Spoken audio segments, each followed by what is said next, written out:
नमस्कार साथियों, एक बार फिर से आप सभी दोस्तों का स्वागत है द आर्ट्स क्लासेस परिवार में। आज हम आप सबों के लिए लेकर के आए हैं राजनीति शास्त्र का यानी पॉलिटिकल साइंस का बहुत ही शानदार और जबरदस्त वीडियो। और यह वीडियो 2025 के एग्जाम के दृष्टिकोण से काफी महत्वपूर्ण होने वाला है। तो चलिए वीडियो को शुरू करते हैं और साथ में आप सबों से बातचीत भी करते रहेंगे। चलिए मेरे दोस्त, पहला प्रश्न है, नाटो की स्थापना कब हुई थी? चलिए ध्यान से सुनेंगे। नाटो की स्थापना कब हुई थी? जल्दी से जवाब दीजिए, नाटो की स्थापना कब हुई थी? और यह प्रश्न जो है काफी महत्वपूर्ण है, क्योंकि कई बार यह प्रश्न पूछा गया है। कई बार यह प्रश्न पूछा गया है। तो आपको बता दें, नाटो की स्थापना मेरे भाई 49वीं कब हुई थी? तो 49वीं। चलिए ध्यान से सुनिएगा, नाटो की स्थापना कब हुई? तो 49वीं। उसके आगे चर्चा करें, 1955 में वर्षा वर्षा पैक्ट का गठन हुआ था। वर्षा पैक्ट का निर्माण हुआ था। 1967 में चौथी लोकसभा का चुनाव हुआ था। चौथी सभा का चुनाव हुआ था। चौथी लोकसभा का चुनाव हुआ था 1985 में। 1985 में जल्दी से बताइए, 1985 में क्या हुआ था? दल बदल कानून बना था। दल बदल कानून बना था। ठीक है, दल बदल कानून बना था। आगे बढ़े, चलिए 2 नंबर देखते हैं। 2 नंबर, नाटो का पूरा नाम क्या है? नाटो का पूरा नाम क्या है? जल्दी से बताइए, नाटो का पूरा नाम क्या है? तो मेरे दोस्त, नाटो का पूरा नाम उत्तर अटलांटिक संधि संगठन है। उत्तर अटलांटिक संधि संगठन है। उत्तर अटलांटिक संधि संगठन है। ठीक है, इसमें शामिल देशों की संख्या जो प्रारंभ में थी 12 थी, फिलहाल अब 32 गो हो गया है। अगर नाटो प्लस की चर्चा करेंगे तो नाटो प्लस अगर बात करें तो इसमें 5 और जोड़ देंगे, टोटल कितना हो जाएगा? 37। लेकिन पहले जो शुरुआत दौर में कितना था? 12 था। आगे बढ़ जाए, चलिए आगे बढ़ते हैं। भारत कब आजाद हुआ? ये सब किसी को पता है कि भारत कब स्वतंत्र हुआ, भारत कब आजाद हुआ? तो भारत मेरे दोस्त 1947 में क्या होता है? आजाद होता है। कब हुआ आजाद? हुआ 1947 में। 4 नंबर प्रश्न की अगर बात कर ले, पंचशील समझौता कब होता है? पंचशील समझौता कब हुआ? जल्दी से बताइए, पंचशील समझौता कब हुआ? तो पंचशील समझौता मेरे भाई 1954 में हुआ है। कब हुआ है? 1954 में हुआ है। पंचशील समझौता कब हुआ? 1954 में होता है। चलिए आगे बढ़ते हैं। 5 नंबर की चर्चा करें तो पंचशील समझौता किनके बीच होता है? चलिए जल्दी से बताइए, पंचशील समझौता किनके बीच होता है? पंचशील समझौता किनके बीच हुआ था, ये प्रश्न है। तो पंचशील समझौता मेरे भाई ये भारत और चीन के बीच 1954 में हुआ था। भारत और चीन के बीच 1954 में हुआ था। एक और बात बता दी, 1960 में 1960 में की अगर चर्चा करें, 1960 में थोड़ा सा ध्यान दीजिए। 1960 में आपको एक सिंधु जल समझौता जिसको कहते हैं, सिंधु जल समझौता हुआ था। कब हुआ था मेरे भाई? 1960 में। किनके बीच? भारत और पाकिस्तान के बीच। भारत और बांग्लादेश के बीच 1996 में फरक्का समझौता हुआ था। फरक्का समझौता हुआ था। और एक और बात बता दें, ये गंगा जल बंटवारे को लेकर हुआ था। गंगा जल बंटवारे को लेकर हुआ था। आगे बढ़ जाए, चलिए 6 नंबर प्रश्न है, शिमला समझौता कब हुआ? शिमला समझौता कब हुआ? मेरे भाई शिमला सम्मेलन एक अलग है, शिमला समझौता अलग है। ठीक है, शिमला समझौता कब हुआ, ये प्रश्न है मेरे दोस्त। शिमला समझौता 1972 में हुआ है। कब हुआ है? 1972 में हुआ है। चलिए आगे बढ़ते। 6 नंबर प्रश्न की बात करें, 7 नंबर, ताशकंद समझौता कब हुआ? तो ताशकंद समझौता मेरे भाई जल्दी से जवाब देंगे, ताशकंद समझौता कब हुआ? और यह परीक्षा के दृष्टिकोण से काफी उपयोगी है, क्योंकि सारा का सारा क्वेश्चन जो है कहीं ना कहीं किसी ना किसी वर्ष जो है पूछा हुआ प्रश्न है। अगर इस वीडियो को देख लेते हैं तो ज्यादा से ज्यादा जो है प्रीवियस ईयर्स का क्वेश्चन जो है आपको बनने में आसानी हो जाएगी। आगे बढ़ते हैं। ताशकंद समझौता 10 जनवरी 1966 को हुआ था। ताशकंद समझौता कब हुआ? 10 जनवरी 1966 में हुआ था। आगे बढ़ते हैं।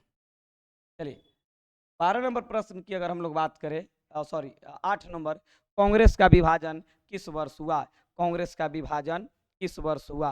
तो चलिए कांग्रेस का विभाजन मेरे दोस्त कब हुआ था? 1969 में हुआ था।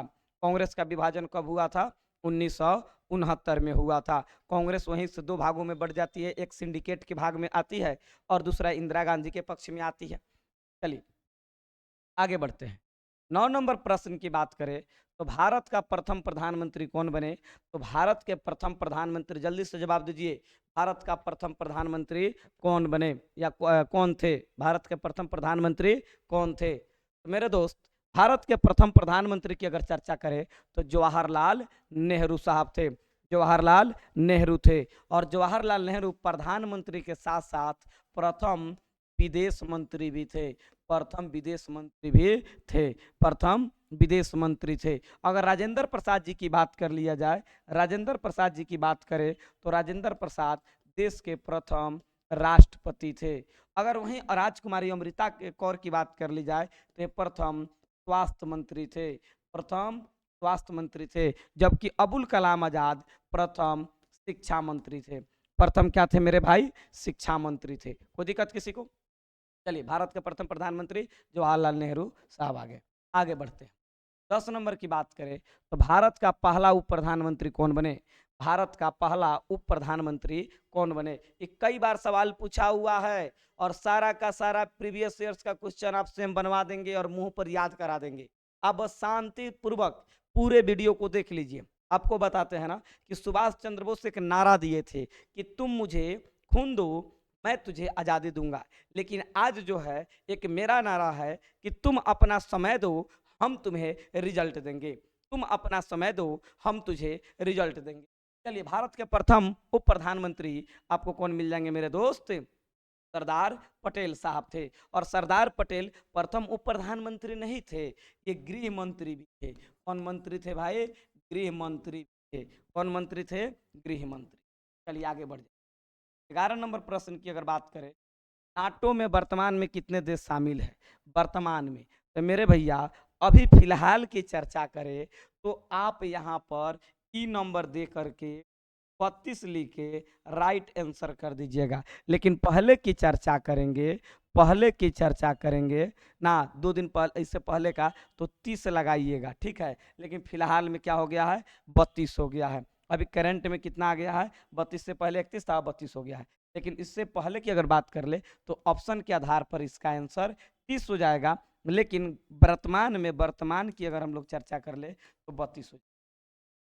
चलिए 12 नंबर, चीन ने भारत पर कब आक्रमण किया? चीन ने भारत पर कब आक्रमण किया? एक बात बता देते हैं, चीन ने भारत पर कब आक्रमण किया? तो चीन ने मेरे भाई भारत पर 1962 पर हमला किया। और यहीं पर उन्होंने किसका उल्लंघन किया था? तो पंचशील का उल्लंघन उल्लंघन किया था। पंचशील का उल्लंघन किया था। किसका उल्लंघन किया था? पंचशील का उल्लंघन किया था। एक बात ध्यान से सुनिएगा, 1965 में पाकिस्तान ने भारत पर हमला किया था। पाकिस्तान ने भारत पर हमला किया था। 1971 में देखा जाए तो पाकिस्तान ने फिर से भारत पर हमला किया था। हमला किया था। क्या किया था मेरे भाई? हमला किया था। 1999 की बात करें तो पाकिस्तान ने फिर से भारत पर हमला किया, जिसे हम लोग कारगिल युद्ध के नाम से भी जानते हैं। कारगिल युद्ध के नाम से भी जानते हैं। और कारगिल दिवस 26 जुलाई को हम लोग मनाते हैं। कारगिल दिवस कब मनाया जाता है? 26 जुलाई को मनाया जाता है। और यह सवाल कई बार पूछा हुआ प्रश्न है, कई बार पूछा हुआ है। अगला प्रश्न 13 नंबर, यूरोपीय संघ के मुद्रा का नाम क्या है?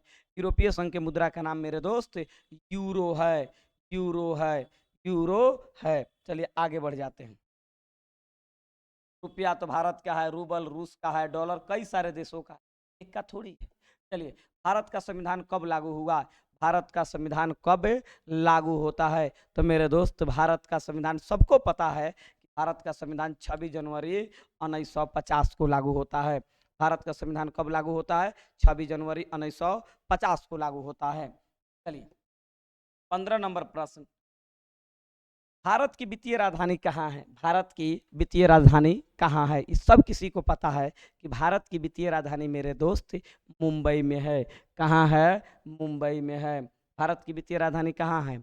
मुंबई है। सपनों का नगर मुंबई, 7 द्वीपों का शहर मुंबई, ना बॉलीवुड की नगरी मुंबई, ना महलों का नगर। देखा जाए तो मुंबई को कहा जाए तो ये गलत नहीं होगा। के अलावा व्यापारियों का नगर मुंबई, भारत का सरताज शहर मुंबई, तो ये बॉलीवुड का नगरी मुंबई, तो ये तमाम तरह से जो है ना मुंबई को हम लोग देखते हैं। बर्लिन की दीवार कब बनाई गई? तो मेरे दोस्त, बर्लिन की दीवार 1961 में बनाई गई और इसे 1989 में गिराई गई। ये 28 वर्षों तक खड़ी रही और शीत युद्ध का सबसे बड़ा प्रतीक चिन्ह क्या था? बर्लिन की दीवार था। बर्लिन की दीवार था। चलिए, 17 नंबर प्रश्न है, प्रथम विश्व युद्ध की शुरुआत कब हुई? तो प्रथम विश्व युद्ध की शुरुआत मेरे दोस्त 1914 में होता है। कब होता है? 1914 में। प्रथम विश्व युद्ध की शुरुआत कब होती है? 1914। समाप्ति कब होता है? 1918। ठीक है। चलिए, द्वितीय विश्व युद्ध की शुरुआत कब होती है? 1939। समाप्ति कब होता है? 1945। मतलब कोई दिक्कत किसी? आगे बढ़ते।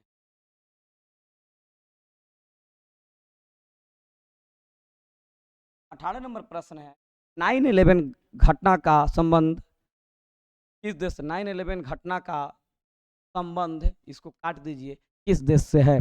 9/11 घटना का संबंध किस देश से है? तो 9/11 घटना का संबंध मेरे भाई, वो आप देखेंगे तो अमेरिका से है। चलिएगा, 9/11 घटना की बात क्या, याद रखिएगा, विभिन्न अरब देश के विभिन्न अरब देश के विभिन्न अरब देश के विभिन्न अरब देश के 19 अपहरणकर्ता 19 अपहरणकर्ता ने अमेरिका के अमेरिका के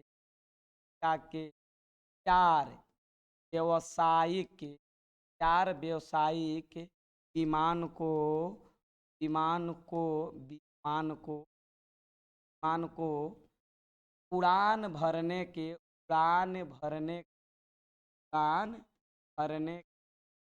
कुछ समय बाद समय समय बाद ही क्या कर लिया? अपने कब्जा में ले लिया। अपने कब्जा में ले लिया। कब्जा में ले लिया। कब्जा में लिया और उसे और और उसे और उसे अमेरिका के युद्ध में उड़ा कर ले गए। में उड़ाकर ले गए और 4 विमान, जैसे 1 2 3 4, 1 2 3 4, अमेरिका ने सॉरी आतंकवादियों ने पहला विमान को वर्ल्ड ट्रेड सेंटर के उत्तरी टावर और दूसरा विमान वर्ल्ड ट्रेड सेंटर के दूसरी टावर से, दक्षिणी टावर से, एक उत्तरी टावर से और दूसरा दक्षिणी टावर से टकरा दिया। तीसरा विमान जो है अलीगटन में स्थित अमेरिकी रक्षा विभाग का मुख्यालय पेंटागन से टकरा दिया। पेंटागन क्या है? अमेरिकी रक्षा विभाग का मुख्यालय है। और चौथा विमान अमेरिकी संसद यानी अमेरिकी कांग्रेस से टकराना था, लेकिन वो वर्जीनिया के खेत में जा गिरा। चलिए, अमेरिका में पहले महीना लिखा जाता है, बाद में डेट लिखा जाता है। अगर देखा जाए भारतीय कैलेंडर के अनुसार 11 सितंबर 2001 को यह घटना घटी थी ना, भारतीय कैलेंडर के अनुसार ना, लेकिन 11 सितंबर, तो सितंबर तो आपको 9वां महीना होता है, तो अमेरिका में तो पहले 9वां महीना लिखते हैं, अब तब तारीख लिखते हैं। इसी घटना को 9/11 और अमेरिका से संबंधित है। कहाँ संबंधित है? अमेरिका से संबंधित। 18 नंबर 19 नंबर, शीत युद्ध की शुरुआत कब हुई? तो शीत युद्ध की शुरुआत मेरे भाई 1945 ईस्वी में होती है। शीत युद्ध की शुरुआत कब होती है? 1945 ईस्वी में होती है। शीत युद्ध की शुरुआत कब होती है मेरे भाई? 1945 में होती है। आगे बढ़ जाते हैं। 1920 में असहयोग आंदोलन भी होता है, असहयोग आंदोलन भी होता है ना। 1991 में शीत युद्ध का अंत हो जाता है, शीत युद्ध का अंत हो जाता है। 1961 में देखा जाए तो बर्लिन की दीवार को खड़ी की जाती है, बर्लिन की दीवार को खड़ा किया जाता है, बर्लिन की दीवार को खड़ा किया जाता है। राइट आंसर इसका क्या हो जाएगा? चलिए 30 नंबर, दक्षेस का मुख्यालय कहाँ है? दक्षेस का मुख्यालय मेरे भाई, दक्षेस, दक्षेस का पूरा नाम दक्षिण एशियाई, दक्षिण एशियाई क्षेत्रीय संगठन है, क्षेत्रीय संगठन है, दक्षिण एशियाई क्षेत्रीय संगठन है। इसकी स्थापना 1985 ईस्वी में बांग्लादेश की राजधानी, बांग्लादेश की राजधानी, बांग्लादेश की राजधानी, बांग्लादेश की राजधानी ढाका में हुई। चलिए इसका मुख्यालय नेपाल की राजधानी काठमांडू में है। कहाँ है मेरे भाई? चलिए 20 का आंसर, राइट आंसर क्या हो गया? ये हो जाएगा। राइट आंसर क्या हो जाएगा? ये हो जाएगा। 21 नंबर देखेंगे, दक्षेस की स्थापना कब हुई, कहाँ हुई? कहाँ हुई? तो ढाका में हुई थी 8 दिसंबर 1885 को। बांग्लादेश की राजधानी ढाका में हुई थी 8 दिसंबर 1885 को। आगे बढ़ जाए। 22 नंबर, बांग्लादेश की राजधानी का मेरे दोस्त, बांग्लादेश की राजधानी आपका है ढाका में है। बांग्लादेश की राजधानी कहाँ है? ढाका में। भारत की राजधानी, भारत की राजधानी कहाँ? राजधानी भी, नेपाल की राजधानी कहाँ है भाई? काठमांडू। तमाम तरह के आपको बताने का काम। आगे बढ़ते हैं। 23 नंबर, भारतीय जनता पार्टी की स्थापना कब हुई? भारतीय जनता पार्टी, भाजपा, भारतीय जनता पार्टी की अगर बात कर ले तो भाजपा की स्थापना कब हुई? तो भाजपा की स्थापना मेरे भाई 1980 में होती है। भाजपा की स्थापना कब होती है? 1980 में होती है। थोड़ी सी चर्चा ऑप्शन पर भी कर लेते हैं कि ऑप्शन और सारा क्या कह रहा है। अगर देखेंगे ऑप्शन पर तो 1997 में राष्ट्रीय राष्ट्रीय जनता दल, जनता दल का निर्माण होता है। राष्ट्रीय जनता दल मतलब आरजेडी। 1885 में भारतीय राष्ट्रीय कांग्रेस का निर्माण होता है। 1951 में भारतीय जनसंघ का निर्माण होता है। जनसंघ का श्यामा प्रसाद मुखर्जी, दीपक छाप था इनका चुनाव चिन्ह। भारतीय जनसंघ का निर्माण होता है। 23 नंबर खत्म हो गया। 24 बचे। दलित पैंथर्स की स्थापना कब हुई? दलित पैंथर्स मेरे भाई आपको ऑप्शन देते हैं। दलित पैंथर बताते हैं, ये महाराष्ट्र के दलितों का एक आंदोलन था और 1972 में था, 1972 में हुआ था। 25 नंबर, आंसू आंदोलन कब हुआ? आंसू आंदोलन कब हुआ? तो आंसू आंदोलन ये भाई मेरे असम से संबंधित है, असम के छात्रों ने किया था, 1979 में किया था, 1979 में किया था। चलिए 26 नंबर, चिपको आंदोलन के नेता कौन थे? चिपको आंदोलन के नेता, तो इसमें तो कई सारे लोग मिलेंगे, लेकिन फिलहाल ऑप्शन के आधार पर अगर हम लोग चर्चा करें, ऑप्शन के आधार पर चर्चा करें तो सुंदरलाल बहुगुणा थे, सुंदरलाल बहुगुणा थे। अंगू के पेड़ को लेकर के ये आंदोलन की गई थी। चलिए आगे बढ़ जाए। अंतिम प्रश्न की अगर बात कर ले तो आज का प्रश्न हम लोग का इतना ही रहा, 26 नंबर प्रश्न तक। ठीक है, कल जो है हम लोग जो है इससे आगे ले जाने का कार्य करेंगे। याद रखिए, अगर आप चाहते हैं कि घर बैठे अपने संपूर्ण विषयों की तैयारी करें और अधिक से अधिक नंबर प्राप्त करें तो आज ही द आर्ट्स क्लासेज ऐप से जुड़े। और आर्ट्स क्लासेज ऐप के लिए आपको सबसे पहले प्ले स्टोर पर जाना पड़ेगा और प्ले स्टोर से आप क्या करिए कि ऐप को डाउनलोड करके मात्र 499 में एक प्रहार बैच का आयोजन किया गया है और प्रहार बैच के माध्यम से आप घर बैठे बिहार बोर्ड के उन तमाम क्वेश्चनों पर प्रहार करें और अधिक से अधिक नंबर प्राप्त। चलिए फिर मिलते हैं नेक्स्ट वीडियो में, तब तक जय हिंद, जय बिहार,